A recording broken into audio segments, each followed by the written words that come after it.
Lettre persane. Je ne fais point d'ici d'épîtres dédicatoires, et je ne demande point de protection pour ce livre. On le lira s'il est bon, et s'il est mauvais, je ne me soucie pas qu'on le lise. J'ai détaché ces premières lettres pour essayer le goût du public. J'en ai un grand nombre d'autres dans mon portefeuille que je pourrais lui donner dans la suite.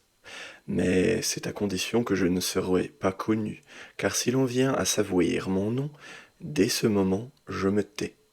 Je connais une femme qui marche assez bien, mais qui boite dès qu'on la regarde. C'est assez des défauts de l'ouvrage, sans que je présente encore à la critique ceux de ma personne.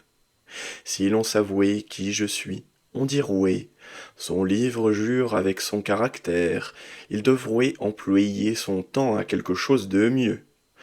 Cela n'est pas digne d'un homme grave. Les critiques ne manquent jamais ces sortes de réflexions, parce qu'on les peut faire sans essayer beaucoup son esprit. Les persans qui écrivent ici étaient logés avec moi. Nous passions notre vie ensemble. Comme ils me regardaient comme un homme d'un autre monde, ils ne me cachaient rien. En effet, des gens transplantés de si loin ne pouvaient plus avouer de secrets. Ils me communiquaient la plupart de leurs lettres, je les copiais, j'en surpris même quelques-unes, dont ils se seraient bien gardés de me faire confidence, tant elles étaient mortifiantes pour la vanité et la jalousie persane. Je ne fais donc que l'office de traducteur. Toute ma peine a été de mettre l'ouvrage à nos mœurs. J'ai soulagé le lecteur du langage asiatique autant que je l'ai pu, et l'ai sauvé d'une infinité d'expressions sublimes qui leur aurait envoyé jusque dans les nues. Mais ce n'est pas tout ce que j'ai fait pour lui. J'ai retranché les longs compliments, dont les orientaux ne sont pas moins prodigues que nous, et j'ai passé un nombre infini de ces minuties qui ont tant de peine à soutenir le grand jour et qui doivent toujours mourir entre deux amis. Si la plupart de ceux qui nous ont donné des recueils de lettres avouaient fait de même, ils auraient vu leur ouvrage s'évanouir.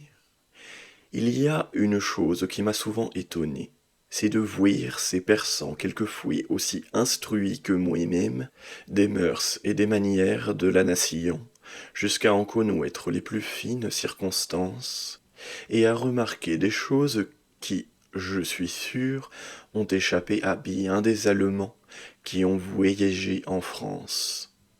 J'attribue cela au long séjour qu'ils y ont fait, sans compter qu'il est plus facile à un Asiatique de s'instruire des mœurs des Français dans un an, qu'il ne l'est à un Français de s'instruire des mœurs des Asiatiques dans 4.